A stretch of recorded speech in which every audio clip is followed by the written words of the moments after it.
Hello everyone, I'm Eva Dawson and welcome to my channel, Eva Therapeutic Wellbeing.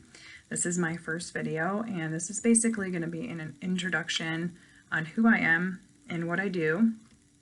And I'm kind of jumping out of my comfort zone a little bit because I typically do live videos on Facebook, but I really wanted to start a YouTube channel to really just start documenting some of the things I have to offer people, and just as a learning tool for my patients to go on and look at videos of things that I talk about with them on a consistent basis. I find myself kind of sometimes saying the same thing to everybody, and so I figured what better way than to put it down in a video to share with other people.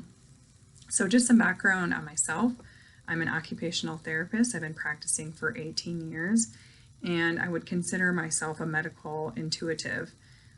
What is that? Like, I didn't even know that was a thing either, but from the time I was just starting practicing, from the first time I could remember, sometimes when I would be working with people, I would just get intuitive information about their bodies, or I would just kind of know what to do. And generally when I'm working with someone, when I'm doing an evaluation, I start getting information into my brain right away on maybe things that are going on in their body, different levels of hormones, or parts of their nervous system that may not be working correctly. And then I also get information about the organs and what organs aren't working correctly.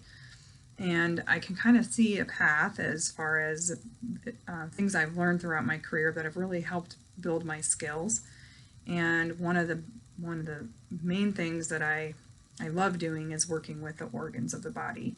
And I have a strong background in visceral manipulation, and that's working with how the organs move and I'm going to do specific videos on each of those as we go. But the more I learned about how the organs move, the more I understood the more my skills of intuition have improved. And one of the skills you learn when you start learning visceral manipulation is visceral listening, and that's listening to how the organs move, and that's also being pulled to a specific organ that needs work. And when I started taking those classes, I already kind of knew how to do that, and I already kind of had been doing that. Actually, my first experience of ever having something unique happen with a patient was my second clinical.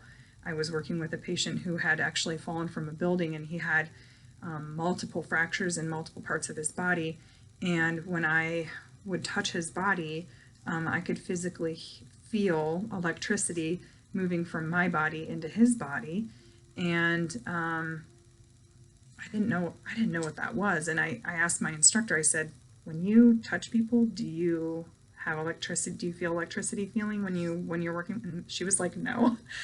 And so that was kind of like the first time I realized that, like, the skills I have and some of the things I can do maybe are a little bit different than other people's.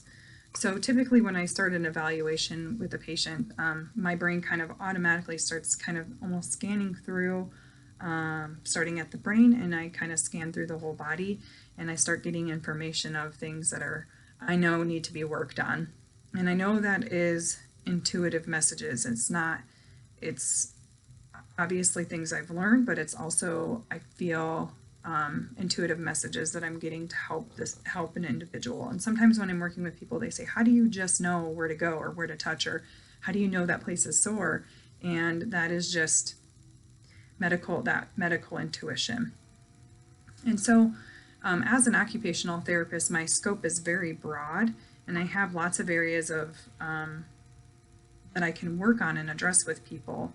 And that's one of the things I love about occupational therapy so much, is that I do have a broad spectrum of things that I can pull from, and background I can pull from to help people to work at their optimal performance.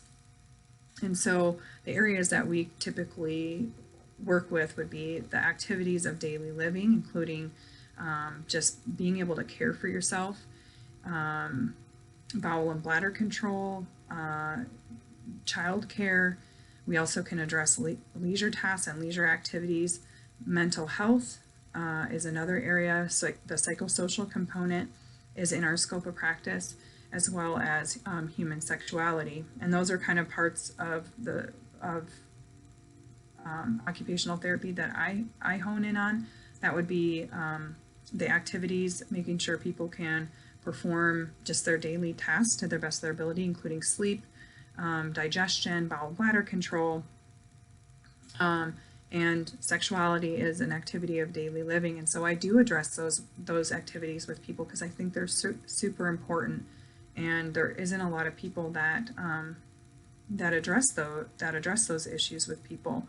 And typically when someone is lacking in one of those areas, depression can result, or loss of a role can result, which leads to, when people lose their roles and lose their functioning and lose the activities that they love to do, that kind of brings that emotional state, the vibration of that person down to a lower functioning level, which makes them more susceptible to depression, disease, things like that.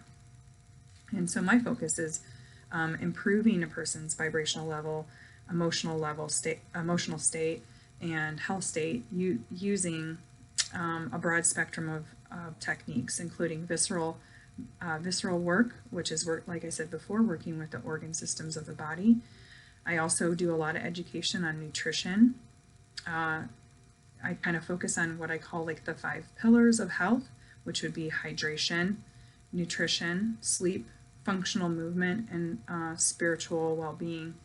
And I with addressing all of those areas of a person, I think a lot of times when you go to an appointment, say a mental health practitioner, you're just focusing on those mental areas. You're not focusing on all of the keys to what make us human. And that's another thing that makes my services unique, is that I address all of the whole picture of a person, I pick you apart. What are you eating? Well, how are you sleeping? How are your bowels functioning? How are are you experiencing these issues? How's your libido? How are you interacting with other people? How are you doing spiritually? Are you engaging in spiritual activities? So like really addressing the whole scope of us as a human being, and finding those areas that are deficits and really focusing and honing in on one at a time. So foundationally, I work with very specific things first to really help improve how the nervous system functions. And one of the main areas I address is sleep. And as Americans, everyone knows that sleep is a huge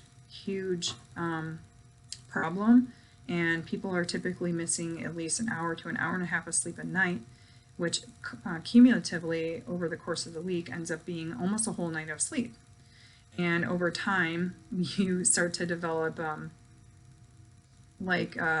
sleep deprivation, and the stress hormones in your body can really be affected if you're not getting a good night's sleep. So I do a lot of education on sleep performance, trying to improve people's overall sleep health, and just even working with those issues really helps improve someone's functioning. It really helps with brain fatigue, the hormone, especially with women, improving hormone function. One of the biggest prescriptions I give women if they're having hormonal issues or having period issues is to sleep more. And people sometimes look at me like, really, you're telling me to sleep? And I'm like, yes, I'm telling you to sleep. So sleep just helps with everything.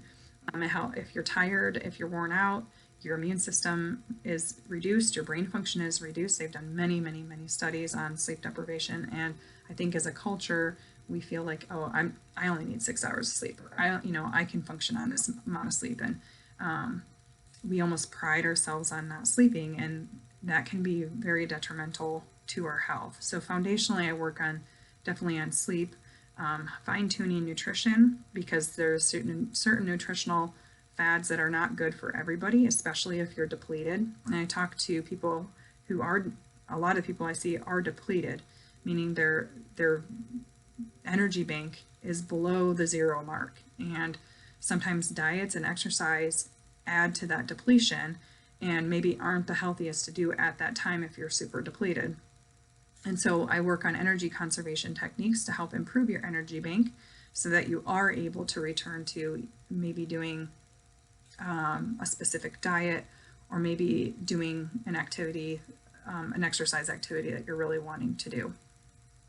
And so overall, my main areas of focus are looking at you as a whole person and trying to figure out the areas that you can improve on the most, and giving you very specific functional activities that will really hone in on those deficits, and then doing a lot of education on how to reduce stress, improves, like I said before, improving sleep, which is encompassing the whole broad picture of what we need as human beings.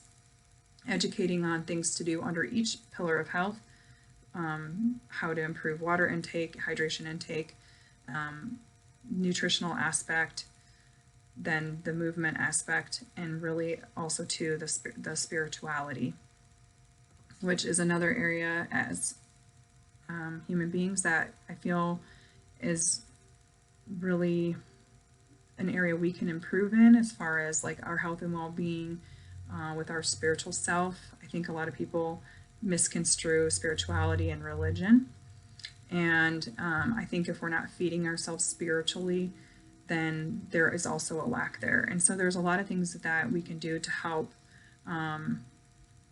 improve your overall spiritual connection to your higher self, and to your whatever resonates with you for whether that be a Christian or another source of spirituality, just really helping you connect to those sources and helping feed your spirit and your soul in that way too. So that's just a basic introduction on some of the things that I do.